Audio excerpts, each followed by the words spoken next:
Hello नमस्कार दोस्तों, स्वागत है आपका आज के मुख्य समाचारों की वीडियो में। जी हां दोस्तों, यहां पर आपको देखने को मिलेगी सुबह से लेकर शाम तक की सारी के सारी बड़ी खबरें, मुख्य समाचार, ब्रेकिंग न्यूज़ अपडेट के रूप में। तो दोस्तों आप लोगों से रिक्वेस्ट है इस वीडियो को ज़्यादा से ज़्यादा लाइक और शेयर करें, साथ ही हमारे चैनल को सब्सक्राइब करके बेल आइकन का बटन भी दबा दें। तो दोस्तों सीधे चलते हैं आज की पहली बड़ी खबर की ओर। आगामी विधानसभा चुनाव में सभी 70 सीटों पर किस्मत आजमाने को उतरेगी आम आदमी पार्टी। जी हां दोस्तों, उत्तराखंड के आगामी विधानसभा चुनाव में दिल्ली फिर से जीत चुकी आम आदमी पार्टी की भी अपनी किस्मत आजमाने उतरने की योजना बना रही है, जिसकी तैयारी में तेजी लाने के लिए प्रदेश कार्यकारिणी के कुछ नेताओं ने देहरादून में प्रेस कॉन्फ्रेंस कर अपना इरादा जताया है।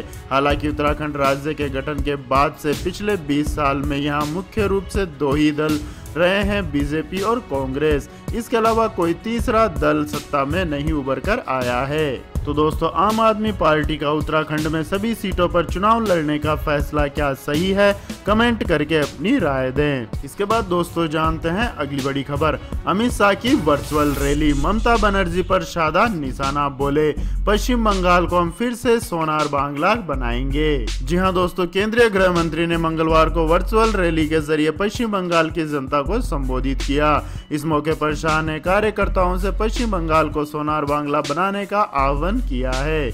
मोदी सरकार के दूसरे कार्यकाल का पहला वर्ष समाप्त होने पर शाह ने कहा कि पिछले लोकसभा चुनाव में पश्चिम बंगाल में भाजपा को 18 सीटें मिली थी। भाजपा के लिए ये सीटें काफी अहम है। अमित शाह ने कहा कि भाजपा केवल आंदोलन करने के लिए पश्चिम बंगाल में नहीं आई है, बल्कि भाजपा पश्चिम बंगाल को दोबारा सोनार बांग्ला बनाना चाहती है। इसके बाद दोस्तों जानते हैं अगली बड़ी खबर। लद्दाख में भारत के आगे झुका चीन, अपने सैनिकों को 2.5 किलोमीटर पीछे बुलाया।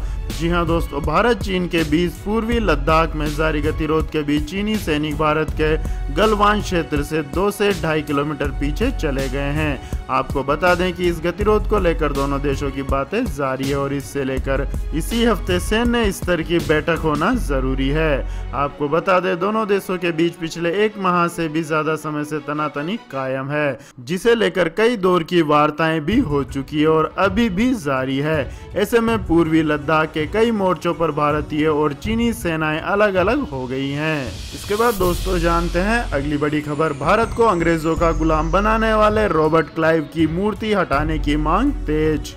जी हां दोस्तों, इंग्लैंड की राजधानी लंदन स्थित रॉबर्ट क्लाइव की मूर्ति को हटाने की मांग तेज हो गई है। रॉबर्ट क्लाइव ने ईस्ट इंडिया कंपनी का भारत को गुलाम बनाने में अहम भूमिका निभाई थी। क्लाइव की मूर्ति लंदन के श्रूसबेरी में है। मूर्ति हटाने के लिए सोमवार को एक ऑनलाइन पिटीशन पर 1700 लोगों ने हस्ताक्षर किए, जिससे दक्षिण इंग्लैंड के श्रोपशायर काउंटी काउंसिल को भेज दिया गया। दरअसल अमेरिका में जॉर्ज फ्लाइड की मौत के बाद नक्सलवाद के खिलाफ असभ्यताओं के समर्थन में मुहिम चलाई जा रही है। आपकी जानकारी के लिए बता दें दोस्तों, लॉर्ड क्लाइव भारत समेत दक्षिण पूर्वी एशिया में ब्रिटिश हुकूमत का विस्तार करने वाले शुरुआती लोगों में से था। ब्रिटिश हुकूमत के दौरान इन देशों में लाखों निर्दोष लोगों की हत्या हुई और उन पर जुल्म ढाए गए। ऐसे में ब्रिटिश राष्ट्रवाद का जश्न मनाने के लिए उनकी मूर्ति लगाना गलत है। याचिका में ब्रिटिश हुकूमत के समय बंगाल और भारत के संसाधनों को लूटने में क्लाइव की अहम भूमिका बताई गई है। इसके बाद दोस्तों जानते हैं अगली बड़ी खबर। वर्ल्ड बैंक ने जारी की रिपोर्ट, 150 साल के बाद आ सकती है ऐसी मंदी, भारत समेत दुनिया भर में करोड़ों लोग हो जाएंगे गरीब। जी हां दोस्तों, इस महामारी का असर दुनिया की अर्थव्यवस्था पर बहुत बुरा पड़ने वाला है।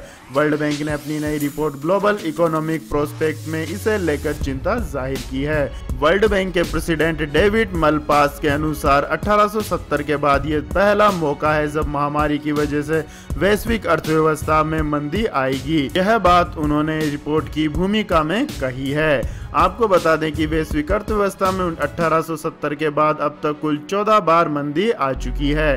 वर्ल्ड बैंक की रिपोर्ट में बताया गया है कि प्रति व्यक्ति आय में 3.6% गिरावट आने की आशंका है। इसके कारण इस साल करोड़ों लोग भीषण गरीबी में फंस जाएंगे। जिन देशों में महामारी का सबसे ज्यादा प्रसार होगा और जहां की अर्थव्यवस्था वैश्विक व्यापार, पर्यटन, कमोडिटी निर्यात और एक्सटर्नल फाइनेंसिंग पर ज्यादा निर्भर होगी, वहां गरीबी सबसे ज्यादा बढ़ेगी। इसके बाद दोस्तों जानते हैं अगली बड़ी खबर। वित्त मंत्री ने एमएसएमई के लिए घोषित क्रेडिट गारंटी स्कीम के क्रियान्वयन की समीक्षा, सरकारी बैंकों को दिए निर्देश।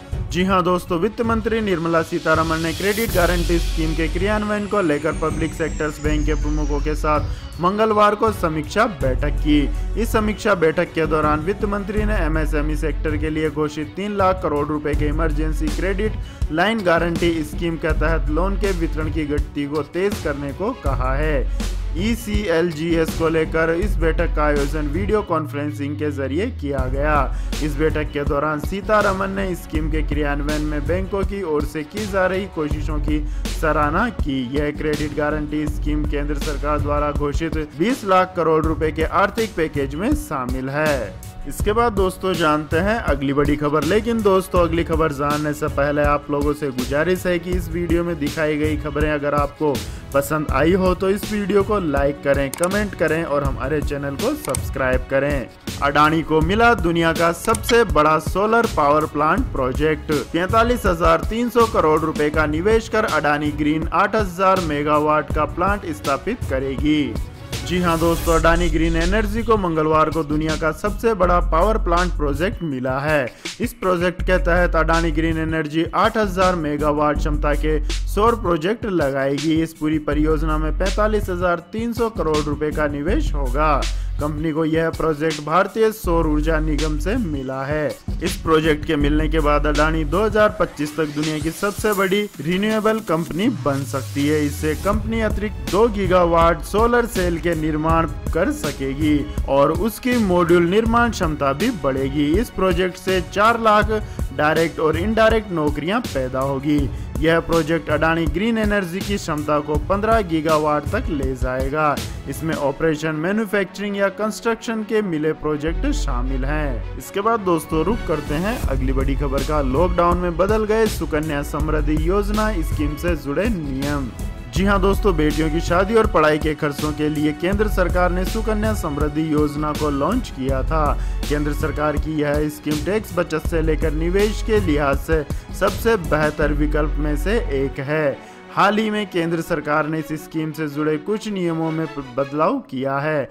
हालांकि सरकार ने सुकन्या समृद्धि योजना में कुछ बड़ा बदलाव नहीं किया है। इसके बाद दोस्तों जानते हैं अगली बड़ी खबर। 69,000 शिक्षकों की कमी का मामला। सुप्रीम कोर्ट ने 7,339 पदों को भरने पर लगाई रोक। जी हां दोस्तों, सुप्रीम कोर्ट ने शिक्षक भर्ती परीक्षा में पहला फैसला सुनाया है। 69,000 शिक्षकों की भर्ती के मामले में सुप्रीम कोर्ट ने 37,339 पदों को भरने पर रोक लगा दी थी। इसके बाद दोस्तों जानते हैं अगली बड़ी खबर। जाने सूर्य ग्रहण का सूतक काल। 9,000 साल बाद बनेगा यह दुर्लभ संयोग। जी हां दोस्तों, सूर्य ग्रहण 21 जून को लगेगा। यह पूर्ण सूर्य ग्रहण होगा। यह ग्रहण कंकणाकृति है। इसमें चंद्रमा पूरी तरह से पृथ्वी को ढक लेगा। पूर्ण सूर्य ग्रहण होने की वजह से दिन में अंधेरा हो जाएगा। धार्मिक दृष्टि से यह सूर्य ग्रहण काफी महत्वपूर्ण है क्योंकि यह चंद्र ग्रहण के ठीक 16 दिन बाद पड़ रहा है। सूर्य ग्रहण का सूतक काल 12 घंटे पहले से ही शुरू हो जाएगा। इसके बाद दोस्तों जानते हैं अगली बड़ी खबर। वाहन चालकों को बड़ी राहत। गाड़ियों के दस्तावेज और ड्राइविंग लाइसेंस की वैधता की तारीख बढ़ाई। जी हां दोस्तों, देश में फैली महामारी और लॉकडाउन 5 के बीच केंद्रीय मंत्री नितिन गडकरी ने वाहन चालकों को बड़ी राहत दी है। केंद्रीय मंत्री ने वाहन दस्तावेजों की वैधता तिथि को 30 सितंबर तक और आगे बढ़ाए जाने की घोषणा की है। सड़क परिवहन राजमार्ग मंत्रालय ने सभी राज्यों और केंद्र शासित प्रदेशों को इससे संबंधित एडवाइजरी भी जारी कर दी है। इसके बाद दोस्तों जानते हैं आज के मौसम अपडेट्स। रफ्तार में मानसून इस तारीख तक पहुंचेगा बंगाल, फिर करेगा दिल्ली यूपी का रुख। जी हां दोस्तों, मानसून तेजी से नॉर्थ ईस्ट की ओर बढ़ रहा है। इसके 1 से 2 दिन में बंगाल की खाड़ी पहुंचने की उम्मीद है। मौसम वैज्ञानिकों की माने तो दक्षिण पश्चिम मानसून के लिए स्थितियां अनुकूल है। अगर वह इसी स्पीड से बढ़ा तो महाराष्ट्र, कर्नाटक, तेलंगाना समेत देश के कई हिस्सों में बारिश हो सकती है। साथ ही बंगाल की खाड़ी, पूर्वोत्तर के राज्य सिक्किम, उड़ीसा के कुछ हिस्से और गंगीय पश्चिम बंगाल में भी बारिश हो सकती है। आपकी जानकारी के लिए बता दें दोस्तों, दिल्ली एनसीआर में इस बार 27 जून तक मानसून के दस्तक देने का पूर्वानुमान है। बंगाल की खाड़ी में संभवतः कम दबाव वाला क्षेत्र बनने के चलते दिल्ली एनसीआर में 12 और 13 जून को बारिश होगी। 13 जून को आंधी आने की भी संभावना है। इसके बाद दोस्तों जानते हैं अगली बड़ी खबर। इस वजह से लगातार तीसरे दिन बढ़े पेट्रोल डीजल के दाम। जी हां दोस्तों, पेट्रोल डीजल की कीमतों में तेजी का सिलसिला जारी है। लगातार तीसरे दिन ऑयल मार्केटिंग कंपनियों ने पेट्रोल के दाम बढ़ा दिए हैं। दिल्ली में 1 लीटर पेट्रोल के दाम 54 पैसे बढ़कर 73 रुपए प्रति लीटर हो गए हैं।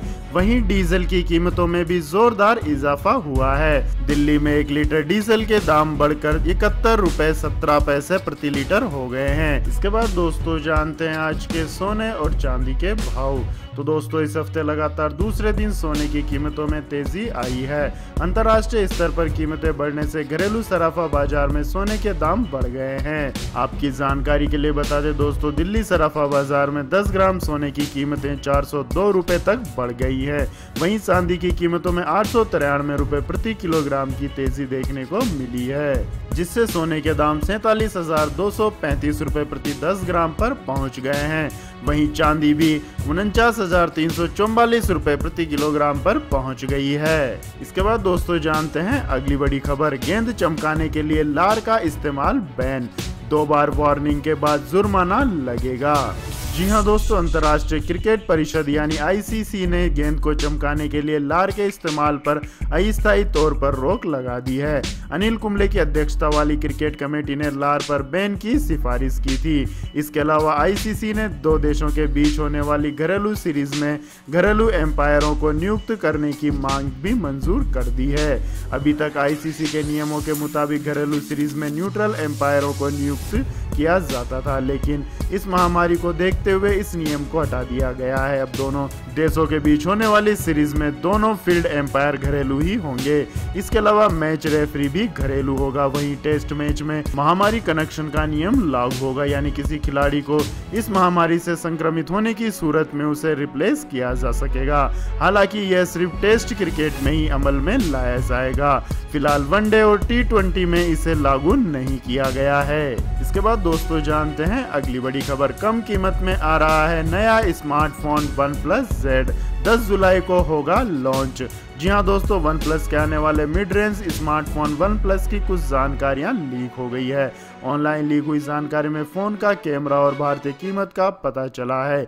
लीक हुई रिपोर्ट के मुताबिक फोन को ट्रिपल रियर कैमरे और 90 हर्ट्ज रिफ्रेश रेट स्क्रीन के साथ पेश किया जाएगा।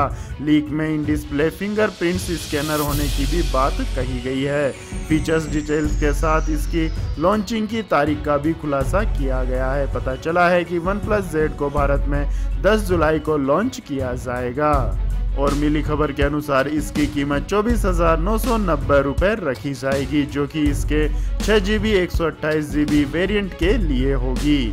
तो यह थी दोस्तों आज की सभी महत्वपूर्ण बड़ी खबरें। तो दोस्तों आपको हमारा ये वीडियो कैसा लगा कमेंट करके जरूर बताएं, और हमारे इस वीडियो को अधिक से अधिक लाइक और शेयर करें। साथ ही हमारे चैनल को सब्सक्राइब करके बेल आइकन का बटन भी दबा लें। धन्यवाद। जय हिंद, जय भारत, वंदे मातरम।